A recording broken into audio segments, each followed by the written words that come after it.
마태복음 3장 7절에서 12절까지 말씀 교독하겠습니다.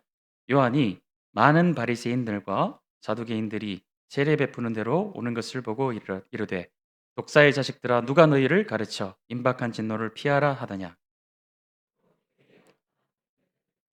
속으로 아브라함이 우리 조상이라고 생각하지 말라. 내가 너희에게 이르노니 하나님이 능히 이 돌들로도 아브라함의 자손이 되게 하시리라.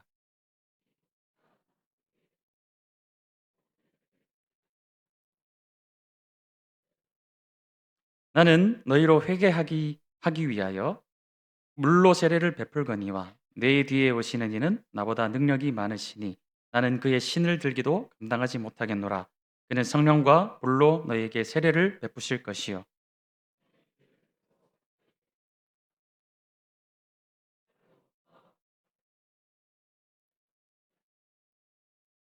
아멘. 400년의 침묵을 깨고 들려온 회개하라 천국이 가까이 왔노라는 그 소리는 영적으로 메말라 있던 이 이스라엘 백성들의 심령을 뒤흔드는 그런 소리였습니다. 수많은 사람이 예루살렘과 온 유대에서 요단강으로 몰려 나와서 자기 죄를 자복하고 또 세례를 받는 놀라운 회복의 역사가 일어났던 것이 우리 마태복음 3장의 1절부터 6절까지의 말씀이었습니다. 그런데 오늘 본문 7절을 보면 그 은혜로운 현장에 아주 불편한 사람들이 찾아옵니다. 바로 당대 최고의 종교 지도자들이었던 바리새인들과 사두개인들이었습니다.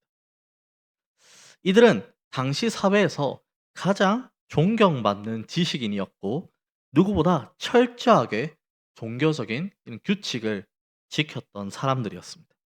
겉으로 보기에는 가장 완벽한 신앙인에 가깝지 않았을까? 그렇게 보였던 사람들이었습니다. 보통의 사역자라면 이런 귀한 분들이 집회에 찾아왔을 때 반갑게 맞이했을지도 모릅니다. 하지만 세례 요한은 그들을 보자마자 마치 기다렸다는 듯이 무시무시한 독설을 내뱉습니다. 독사의 자식들아, 누가 너희를 가르쳐 임박한 진노를 피하라 하더냐. 이것은 오늘날로 치면 예배당에 들어온 장로님이나 목사님을 향해서 이 사탄의 자식들아 라고 소리치는 것과 다를 바가 없는 아주 충격적인 선언입니다. 요한은 왜 이토록 분노했을까요?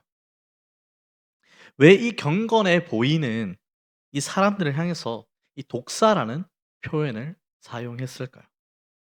그 이유는 이들이 몸은 광야에 와 있었지만 마음은 여전히 자기 의라는 견고한 성벽 안에 갇혀 있었기 때문입니다. 이들은 진정으로 죄를 뉘우치려고 온 것이 아니라 자신들의 종교적 기득권을 확인하기 위해서 요한의 흠을 잡으려고 나온 것입니다. 오늘 우리는 이 본문을 통해서 하나님께서 원하시는 이 참된 신앙의 세 가지 교훈을 함께 나누고자 합니다. 이 말씀이 오늘 우리 안에 종교적인 가식을 좀 벗겨내고 하나님이 기뻐하시는 진짜 알곡으로 우리를 빚으시는 능력이 되기를 소망합니다. 그러면 오늘 말씀의 첫 번째 교훈을 먼저 이야기하고 본문 말씀을 살펴보려고 합니다. 오늘 설교의 첫 번째 교훈은 형식적인 종교적 배경이나 신분을 의지하지 말고 전적인 하나님의 은혜 앞에 단독자로 서야 한다는 점입니다. 오늘 본문인 이 7절과 9절 말씀을 보면 요한이 바리새인들의 심장부를 찌르는 장면이 나옵니다. 그들은 속으로 이렇게 생각했습니다. 아브라함은 우리 조상이다. 아브라함은 우리 조상이다.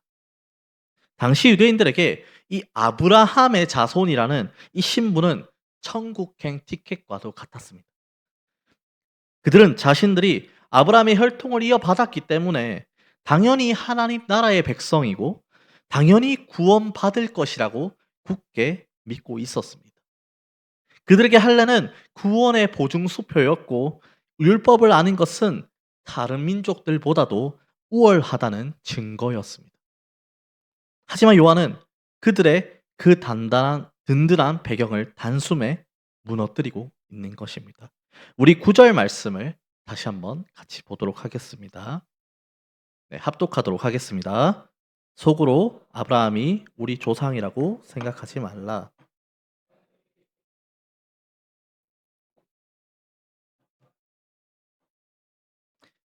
아멘. 내가 너에게 이르노니 하나님이 능히 이 돌들로도 아브라함의 자손이 되게 하시리라. 이 구절 말씀을 통해서 첫 번째 교훈을 조금 더 깊이 있게 살펴보면, 먼저 혈통이 아니라 하나님의 주권이 구원을 결정하는 것입니다. 구절 말씀은 이 인간의 자부심을 완전히 꺾어버리는 선언인 것입니다.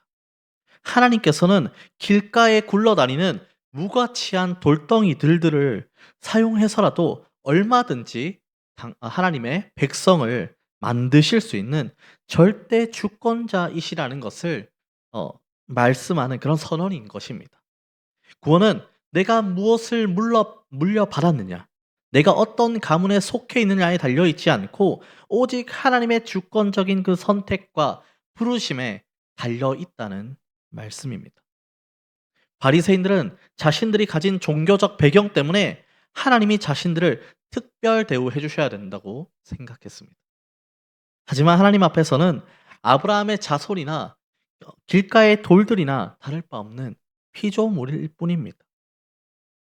우리가 하나님 앞에 설 때 우리의 목사라는 직분이나 혹은 장로라는 직분이나 권사라는 직분이나 혹은 내가 무엇을 많이 섬겼거나 혹은 몇 대째 신앙 가문이 이라는 이 배경을 가지고는 하나님 앞에 설 수는 없습니다. 우리는 그저 하나님의 은혜가 아니면 죽을 수밖에 없는 한 명의 죄인으로 서야 한다는 것을 오늘 본문이 우리에게 이야기해 주고 있는 것입니다. 또 자기 의라는 무서운 우상을 경계해야 한다는 것을 말씀해 주고 있는데요. 요한이 그들을 향해서 독사의 자식들이라고 부른 것은 그들의 내면에 독한 자기의가 가득했기 때문입니다.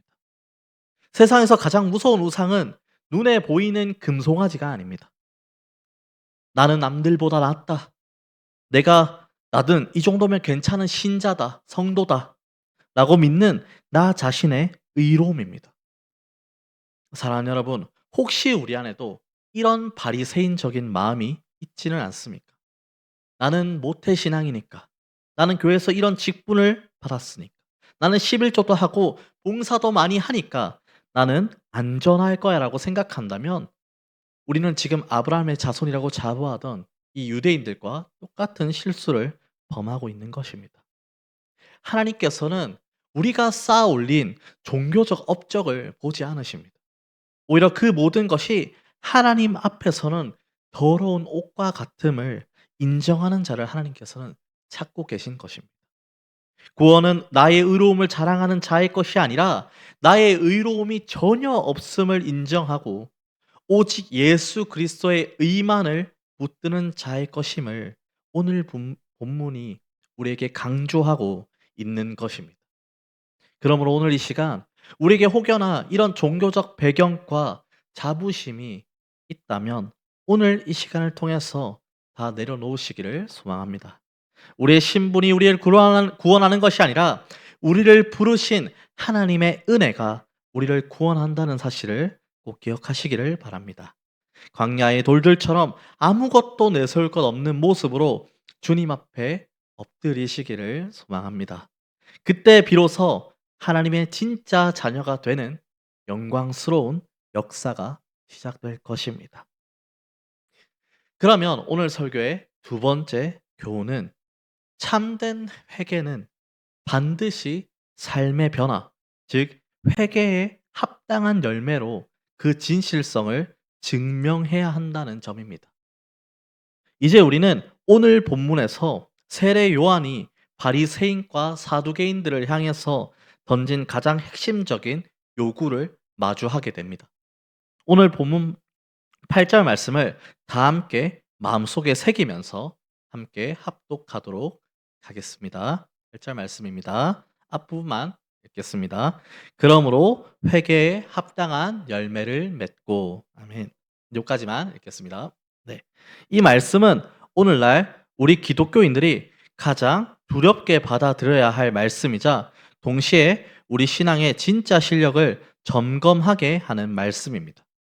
요한은 단순히 잘못을 뉘우치라거나 반성문을 쓰라고 하지 않았습니다.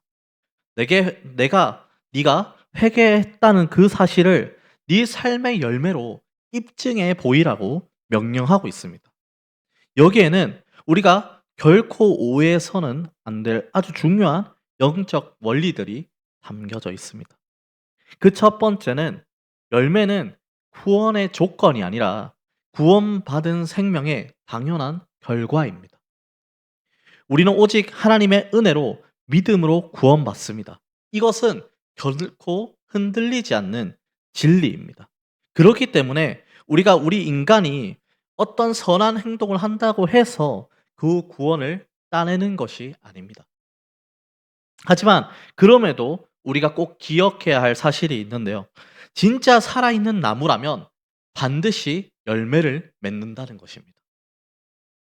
여러분, 사과나무가 사과를 맺는 이유는 사과를 맺어야만 사과나무로 인정받기 때문이 아닙니다. 그 나무 안에 사과나무의 생명이 흐르고 있기 때문에 사과가 열리는 것입니다. 우리 신앙도 마찬가지입니다. 우리가 구원을 얻기 위해서 억지로 열매를 만들어내는 것이 아니라 하나님의 은혜로 우리 안에 새로운 생명이 시작되었다면 그 생명은 반드시 변화라는 열매를 맺게 되어져 있습니다. 만약 누군가가 나는 회개했다, 나는 예수님을 믿는다라고 말하면서도 그의 삶이, 그의 기도 제목이 1년 전과 똑같고 10년 전과 똑같다면 여전히 이기적이고 여전히 세상 욕심에만 사로잡혀 있다면 우리는 정직하게 질문해 봐야 합니다. 내 안에 정말 하나님의 생명이 있는가? 잎사귀만 무성하고 열매가 없는 나무는 살아있는 것처럼 보일 수는 있지만 사실은 죽어가는 나무일 수 있기 때문입니다. 두 번째 중요한 영적 원리는 회개에 합당한 열매는 구체적인 삶의 현장에서 맺어진다는 것인데요. 그렇다면 요한이 말한 이 열매는 구체적으로 무엇일까요? 우리 누가복음 3장 8절에서 14절까지의 말씀을 조금 길지만 우리 함께 살펴보았으면 좋겠습니다. 우리 8절에서 14절까지 말씀 제가 한 절, 그럼 한 절 교독하도록 하겠습니다. 그러므로 회개에 합당한 열매를 맺고 속으로 아브라함이 우리 조상이라 말하지 말라. 내가 너에게 이르노니 하나님이 능히 이 돌들로도 아브라함의 자손이 되게 하시리라.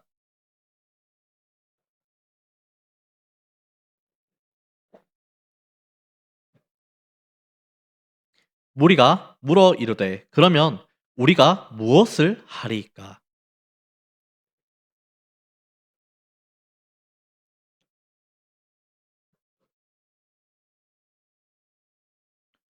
세리들도 세례를 받고자 하여 와서 이르되 선생이여 우리는 무엇을 하리이까 하매. 우리 합독하겠습니다. 군인들도 물어 이르되 우리는 무엇을 하리이까 하매 이르되 사람에게서 강탈하지 말며 거짓으로 고발하지 말고 받는 급료를 족한 줄로 알라 하니라. 아멘. 이 마태복음과 병행되는 이 누가복음의 말씀을 보면 요한의 설교를 들은 사람들이 요한에게 구체적으로 묻습니다.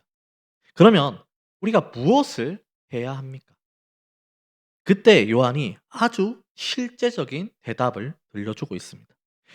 군인들에게는 사람들에게 강탈하지 말고 받는 급료를 족한 줄로 알라고 이야기합니다.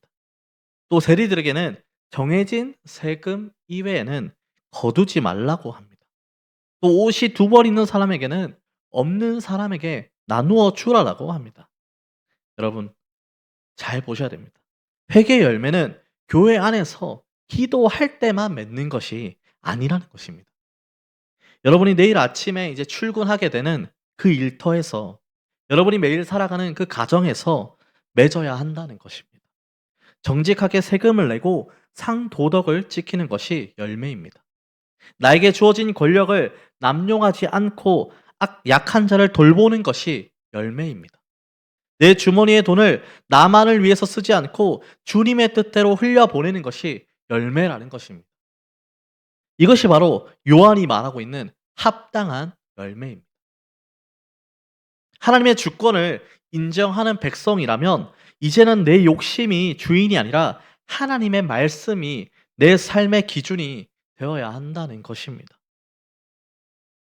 그리고 세 번째 중요한 영적인 원리는 열매 없는 나무를 향한 하나님의 엄중한 경고를 들어야 한다는 것입니다.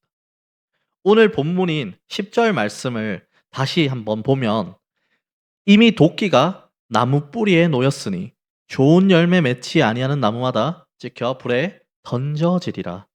사랑하는 여러분, 이 말씀을 가볍게 여기면 안 됩니다. 도끼가 나무 뿌리에 놓였다는 것은 심판이 아주 가까이 와 있다라는 아주 긴박한 선언인 것입니다.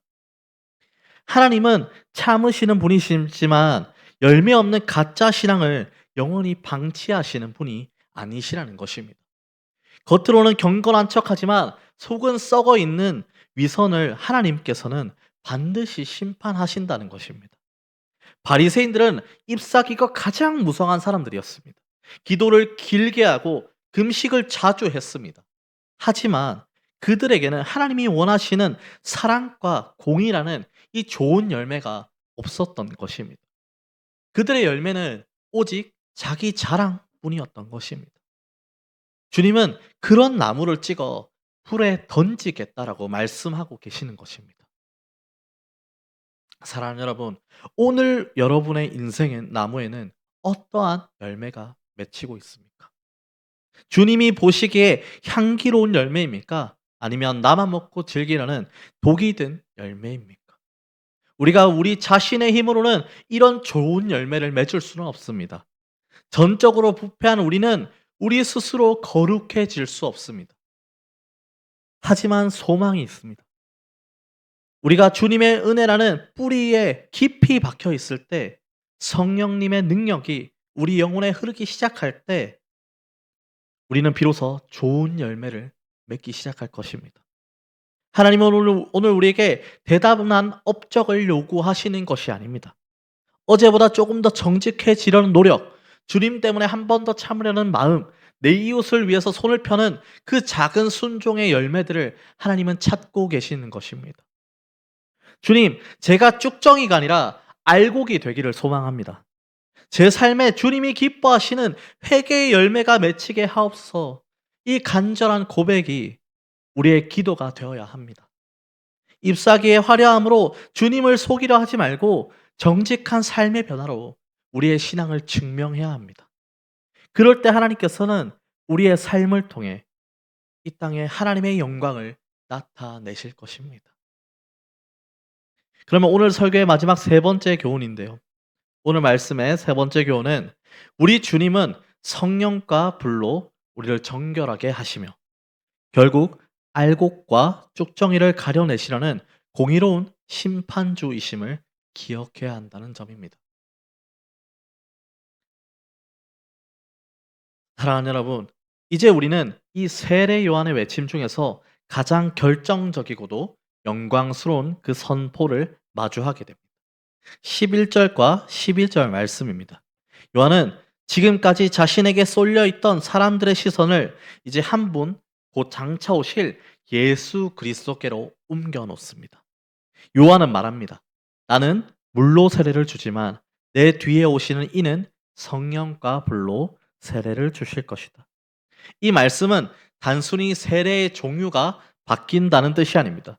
이것은 우리의 구원의 주체가 누구인지, 그분이 어떻게 우리를 변화시키는지에 대한 아주 깊은 진리를 담고 있습니다. 그 첫 번째는 우리 주님은 성령과 불로 우리 영혼의 근본을 바꾸시는 분이라는 것입니다. 요한이 베풀었던 물세례는 죄를 자복하고 돌이키는 외적인 표징입니다. 하지만 물은 사람의 겉모양은 씻어줄 수 있어도 그 마음 깊은 곳에 자리 잡은 죄의 뿌리까지는 뽑아내지 못합니다. 옷은 빨 수 있지만 부패한 마음은 인간의 힘으로는 닦아낼 수 없습니다. 그래서 우리에게 누가 필요합니까? 예수 그리스도가 필요합니다. 주님은 오셔서 성령과 불로 세례를 주십니다. 불이 무엇입니까? 불은 모든 불순물을 태워내고 금과 은을 정련하는 힘이 있습니다. 성령의 불이 우리 심령에 임할 때 비로소 우리 안에 끈질긴 죄성이 태워지기 시작합니다. 내 힘으로는 도저히 끊을 수 없었던 그 세상의 정욕들과 바리새인들처럼 끈질기게 붙어있던 그 교만의 찌꺼기들이 성령의 거룩한 불길 앞에서 녹아내린다는 것입니다. 우리는 전적으로 부패한 존재들이기에 우리 스스로를 깨끗하게 할 수 없습니다. 오직 위로부터 부어주시는 그 성령의 능력이 우리를 덮을 때만 우리는 새로운 사람이 될 수 있습니다. 이 성령의 세례를 경험해야 합니다. 단순히 교회에 등록한 것을 넘어서 주님의 성령이 내 삶을 통째로 흔들어 놓고 나를 정결케 하시는 그 뜨거운 은혜를 우리가 사모해야 합니다. 두 번째는 주님은 타작마당을 정하게 하시는 공의로운 심판주이시라는 사실인데요. 12절 말씀을 보시면 손에 키를 들고 자기의 타작마당을 정하게 하사 알곡은 모아 곳간에 들이고 쭉정이는 꺼지지 않는 불에 태우시리라. 이 장면은 하나님 나라의 엄중함을 보여줍니다. 주님은 손에 키를 들고 있습니다. 키가 무엇입니까? 알곡과 쭉정이를 가려내기 위해 곡식을 위아래로 흔들며 바람을 일으키는 도구입니다. 주님은 이 세상을 그리고 우리 교회를 더 나아가서 우리 개개인의 인생이라는 타작마당을 반드시 정하게 하시는 분이십니다. 여기서 우리가 두려운 마음으로 깨달아야 할 사실은 심판의 주권이 전적으로 주님께 있다는 뜻입니다. 무엇이 알곡이고 무엇이 쭉정이인지는 우리가 결정하는 것이 아니라는 것입니다. 타작마당의 주인이신 주님이 결정하신다는 것입니다. 하나님은 외모를 보지 않으시고 그 중심의 무게를 보시는 분이신데 껍데기가 아무리 그럴듯해도 주님이 키를 들어 바람을 일으키시면 가짜는 다 날아간다는 거예요. 하나님께서는 때로 우리 인생에 시험이라는 바람과 고난이라는 바람을 불게 하십니다. 왜 그럴까요? 우리 인생에 붙어있는 쭉정이 같은 가짜 신앙들을 날려보내고 오직 주님만 의지하는 진짜 알곡만을 남기기 위함입니다. 그러므로 고난의 바람이 불 때 주님을 원망하지 마십시오. 오히려 그 바람을 통해서 내가 주님 앞에 더 묵직한 알곡으로 빚어지고 있음을 감사해야 합니다.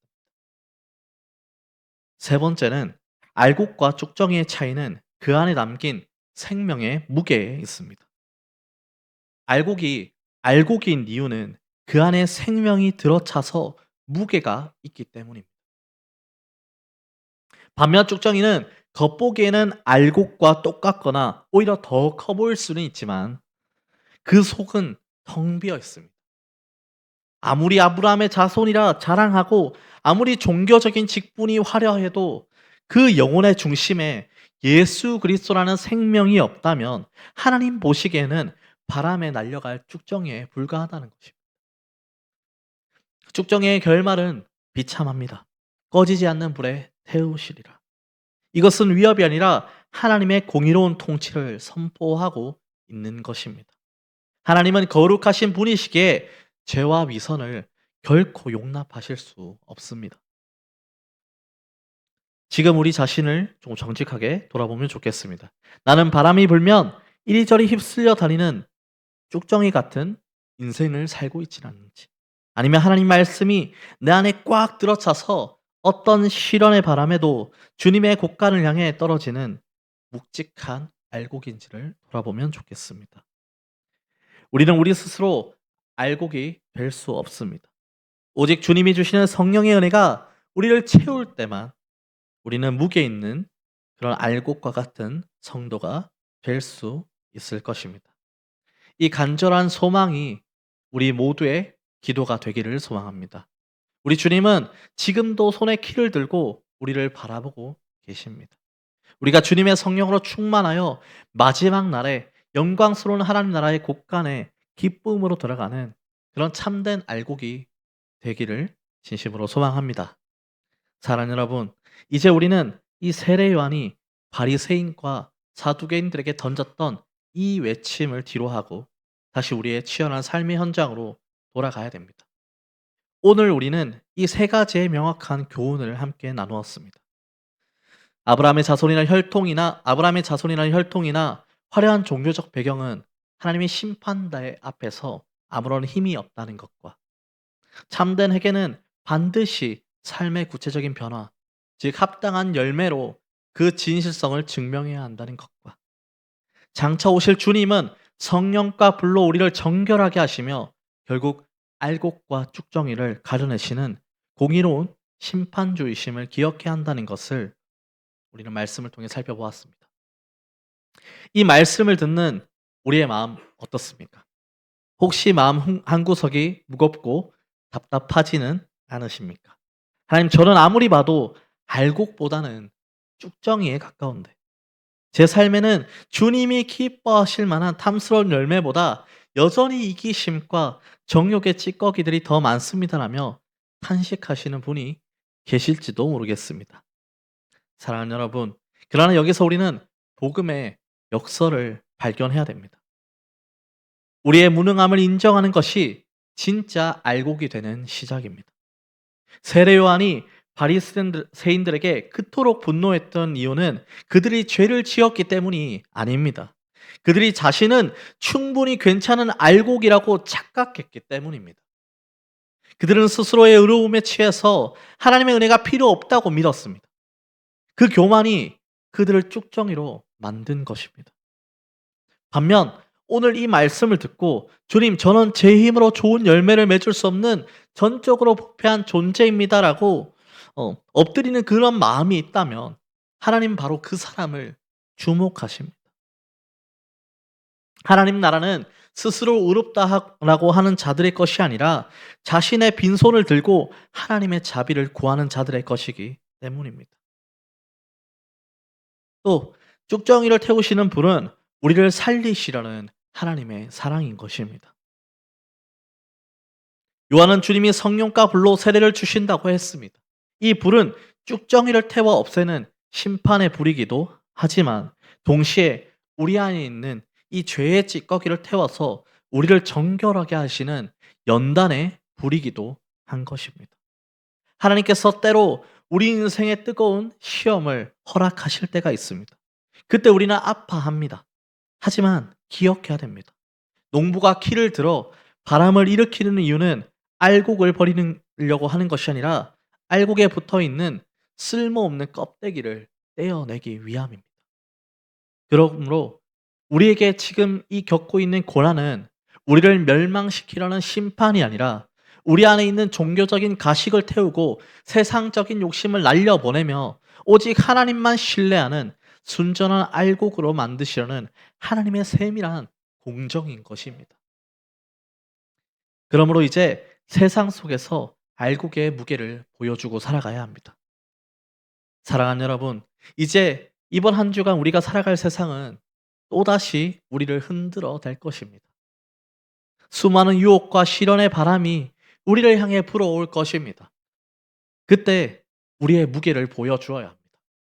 바람이 불 때마다 이리저리 휩쓸려 다니는 가벼운 쭉정이 같은 인생이 되지 않는 말고 세상의 유행에 흔들리고 사람들의 비난에 무너지고 눈앞에 이게 신앙을 팔아버리는 가벼운 존재가 되면 안 됩니다.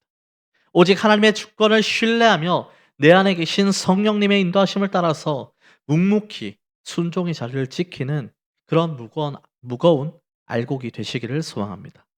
남들이 다 넓은 길로 갈 때 주님의 좁은 길을 택하고 남들이 자기 유익을 구할 때 주님의 영광을 구하는 그 묵직한 삶이 바로 하나님의 백성이라는 가장 확실한 증거입니다. 하나님은 우리를 사랑하십니다. 그래서 때로는 아픈 말씀으로 우리를 찌르시기도 하고 도끼를 들고 우리 인생의 뿌리를 점검하시기도 합니다. 하지만 그 모든 일의 끝에는 우리를 하나님의 영원한 곳간에 들이시려는 그분의 눈물겨운 사랑이 있음을 잊지 않으시기를 소망합니다. 그러므로 이번 한 주 주님, 제가 쭉정으로 살지 않게 하소서. 비록 작더라도 속이 꽉 찬 알곡으로 살아갈 수 있게 해달라고. 내 힘이 아닌 주님이 주시는 성령의 능력으로 열매를 맺게 해달라고 기도하시면서 승리하시는 저와 여러분들이 다 되시기를 간절히 소망합니다.